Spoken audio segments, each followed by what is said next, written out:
Friends, എല്ലാവർക്കും എൻ്റെ ഇന്നത്തെ പുതിയ വീഡിയോയിലേക്ക് സ്വാഗതം. അപ്പം ഞാൻ രാവിലത്തെ ബ്രേക്ക്ഫാസ്റ്റൊക്കെ കഴിച്ച് ഉച്ചക്കത്തേക്കുള്ള ചോറും കറിയൊക്കെ ആയി. അപ്പോൾ ഞാൻ കാശിക്കുട്ടൻ മരുന്ന് കൊടുത്ത് വഴക്കായിരുന്നു. ഇപ്പോൾ ഒന്ന് ഉറങ്ങിയിട്ടുണ്ട്. അപ്പോൾ ഞാൻ ഓർത്തെന്നാൽ ചെറിയൊരു വീഡിയോ എടുത്ത് ഇടാമെന്ന് വിചാരിച്ചു. അപ്പം വേറൊന്നുമില്ല. അപ്പം ഞാൻ എൻ്റെ ചെടികളൊക്കെ നിങ്ങളെ ഒന്ന് കാണിക്കാമെന്ന് വിചാരിച്ചു. എനിക്ക് ചെടികളൊക്കെ ഒരുപാട് ഇഷ്ടമാണ്. അപ്പോൾ ഞങ്ങൾ വീട് മാറിയപ്പോഴത്തേക്ക് ഞങ്ങളുടെ നേരത്തെ ഉള്ള വീട്ടിൽ നിന്ന് ചെടികളൊന്നും ഒരുപാട് എനിക്ക് എടുത്തുകൊണ്ട് വരാൻ പറ്റിയിട്ടില്ല. അപ്പോൾ ആ ചെടികളൊക്കെ അവിടെ മണ്ണിൽ തന്നെ വെച്ച കുറേ ചെടികളുണ്ട്. ചട്ടിയിലുണ്ടായിരുന്ന ചെടികളൊക്കെ ഞാൻ എടുത്തുകൊണ്ട് പോന്നു. അപ്പോൾ മണ്ണിൽ വെച്ച ചെടികളൊക്കെ അവിടെ തന്നെ നിൽക്കുകയാണ്. അപ്പോൾ ഞാൻ ഓർത്തെന്നാൽ നിങ്ങളെ എൻ്റെ ചെടികളൊക്കെ ഒന്ന് കാണിക്കാമെന്ന് വിചാരിക്കുന്നുണ്ട്. അപ്പം നിങ്ങൾ എൻ്റെ ചെടികളൊക്കെ ഒന്ന് കണ്ടു നോക്കുക. അപ്പം എൻ്റെ ചെടികളാണ്.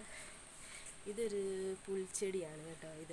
ഇത് ഞാൻ ജസ്റ്റ് നമ്മൾ ഈ ഷോ ചെടി ഒക്കെ ഇല്ലേ, എന്തായിരുന്നു, ഇതെൻ്റെ ചേട്ടായി എനിക്ക് കൊണ്ടുതന്നതാണ് കേട്ടോ. ചേട്ടായി ഓട്ടം പോയപ്പം ഒരു സ്ഥലത്ത് ഇങ്ങനെ ചട്ടിയിലിരിക്കുന്നുണ്ട്. അപ്പോൾ അതിൽ നിന്ന് ഒരു കമ്പി ഇങ്ങനെ ഒടിച്ചുകൊണ്ട് വന്നതാണ്. അത് ഞാനിങ്ങനെ ചട്ടിയിൽ വെച്ച് അപ്പോഴത്തേക്ക് അത് നിറയെ പൂത്ത് കുറേ ഞാനിങ്ങനെ കൈ കൊണ്ട് തട്ടി കളയും. അതായത് പഴുത്തലയൊക്കെ ഉണ്ട് പോകട്ടെന്ന് വെച്ച്. ഇത് പിന്നെ നമ്മുടെ കാക്കപ്പൂവെന്ന് പറയും, കാക്കപ്പൂ. ഇത് പിന്നെ ഒരു ഇലച്ചെടിയാണ്. ഇതെനിക്ക് എൻ്റെ അനിയത്തി തന്നതാണ്. എൻ്റെ ഹസ്ബൻഡിൻ്റെ അനിയൻ്റെ ഭാര്യ, എൻ്റെ അനിയത്തി എനിക്ക് തന്നു വിട്ടതാണ്. പിന്നെ ഇതൊക്കെ നമ്മുടെയൊക്കെ സാധാരണ വീട്ടിലൊക്കെ കാണുന്ന ഒരു ഇലച്ചെടിയാണ്. പിന്നെ ഇത് ഞങ്ങളവിടെയൊക്കെ കണ്ണാടി ചെടി എന്നാണ് ഇതിന് പറയുന്നത്. ഇവിടെ എന്നാ പറയുന്നതെന്ന് എനിക്കറിയില്ല. ഞങ്ങളവിടെയൊക്കെ കണ്ണാടി ചെടി എന്നാണ് ഇതിന് പറയുന്നത്. പിന്നെ ഇതും ഒരു ഇലച്ചെടിയാണ്. ഇത് പിന്നെ പൂവുണ്ടാകുന്നത്, ഇതിൻ്റെ പേര് എനിക്കറിയത്തില്ല. ഇതെനിക്ക് അമ്മ വീട്ടിൽ നിന്ന് തന്നു വിട്ടതാണ്. ഇത് പിന്നെ നമ്മുടെ ചുവന്ന റോസയാണ് നിൽക്കുന്നത്. ഇത് പിന്നെ ലക്കി ബാമ്പു എന്ന് പറയുന്ന ചെടിയാണ്. ഇതും ഇലച്ചെടിയാണ്. ഇതൊക്കെ ഞാൻ അവിടെ വീട്ടിൽ പൊക്കി വെച്ചിരുന്നത് കൊണ്ട് ഇതൊക്കെ നല്ല വൃത്തിക്കിരുന്നതാണ്. ഇപ്പോൾ ഇത് വെളിയിൽ ചട്ടിയിൽ മഴയത്ത് വെച്ച് ഇതിലൊക്കെ ചെളി പിടിച്ച് കണ്ടോ. ഇതിലൊക്കെ ഒരുപാട് ചള്ള പിടിച്ചപ്പോൾ ഞാൻ ഓർക്കുമായിരുന്നു ഇത് പൊക്കിയെടുത്ത് വെക്കണം, എന്നാലും എൻ്റെ രസമുള്ളൂ. ഇത് പിന്നെ ചെമ്പരത്തിപ്പൂവ്.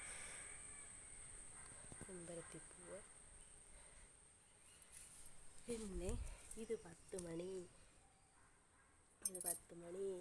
ഇതും 10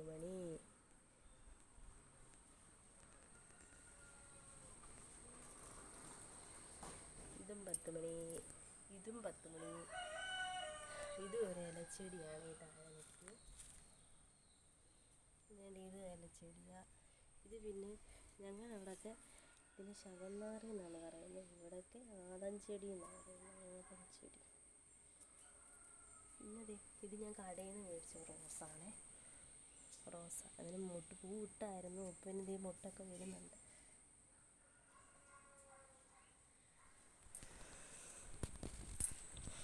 അപ്പം അത്രയേ ഉള്ളൂ അതിന് ചെടികൾ. പിന്നെ ഇവിടെയും 2-3 ചെടികൾ നിൽപ്പുണ്ട്.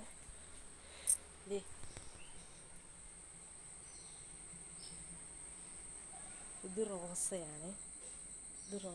ഇത് മറ്റേ ആദം ചെടി എന്ന് പറഞ്ഞില്ല, അതിൻ്റെ വയലറ്റ് പൂവുണ്ടാകുന്നതാണ്. വയലറ്റ് പൂവ്.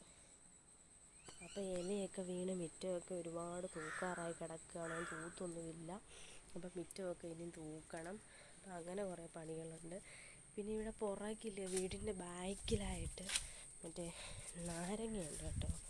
ചെറുനാരങ്ങ, ഈ അച്ചാറൊക്കെ ഇടുന്ന നാരങ്ങ. ഒരെണ്ണം ഞാൻ പറിച്ച് കാണിക്കാം. നാരങ്ങ ഒരെണ്ണം ഞാൻ പറിച്ച് കാണിക്കാം.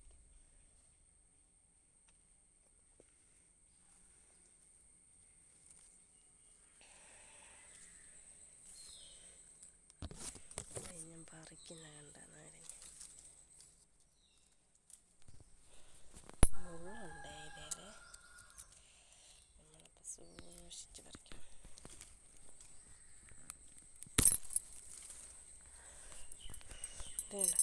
ഒരെണ്ണം ഞാൻ പറിച്ചെടുത്ത നാരങ്ങ. ഇത് പൊട്ടാണ്, വിളയാണ്.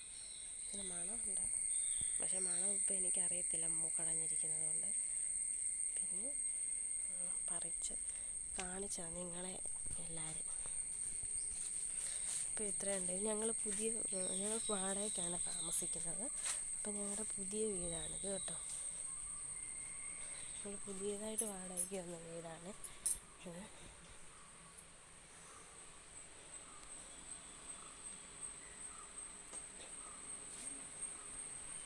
ഉറങ്ങി.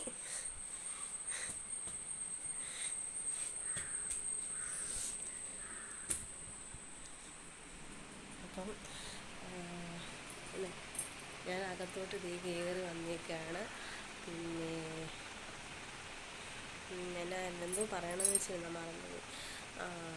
അപ്പുറത്തെ വീട്ടിലെ ആൻറ്റി കാശിക്കുട്ടനെ ചോദിച്ചാണ് ഉറങ്ങിയെന്ന്. അപ്പം ഞാൻ പറഞ്ഞു ഉറങ്ങിയെന്ന്. അപ്പം ഞങ്ങളുടെ ഇന്നത്തെ വീഡിയോ ഇത്രയേ ഉള്ളൂ. ജസ്റ്റ് ഞാൻ ഓർത്തു ചെടികളും അങ്ങനെയുള്ളതൊക്കെ ഒന്ന് കാണിക്കാമെന്ന് വിചാരിച്ചായിരുന്നു. അപ്പോൾ അതെല്ലാം കാണിച്ച്. അപ്പം ഞാനിനി ഈവനിങ് എന്തെങ്കിലും ഒന്ന് ഉണ്ടാക്കണമെന്ന് വിചാരിക്കുന്നുണ്ട്. അങ്ങനെ ഉണ്ടാക്കുകയാണെങ്കിൽ ഞാൻ ആ വീഡിയോ ഇടാം. അപ്പോൾ എല്ലാവർക്കും എൻ്റെ ഇന്നത്തെ വീഡിയോ ഇഷ്ടപ്പെട്ടെങ്കിൽ എല്ലാവരും എൻ്റെ ചാനൽ സബ്സ്ക്രൈബ് ചെയ്യണം, ലൈക്ക് ചെയ്യണം, ഷെയർ ചെയ്യണം, കമൻറ്റ് ചെയ്യണം. അപ്പോൾ എല്ലാവർക്കും മറ്റൊരു വീഡിയോ ആയിട്ട് കാണുന്നതിലേക്ക്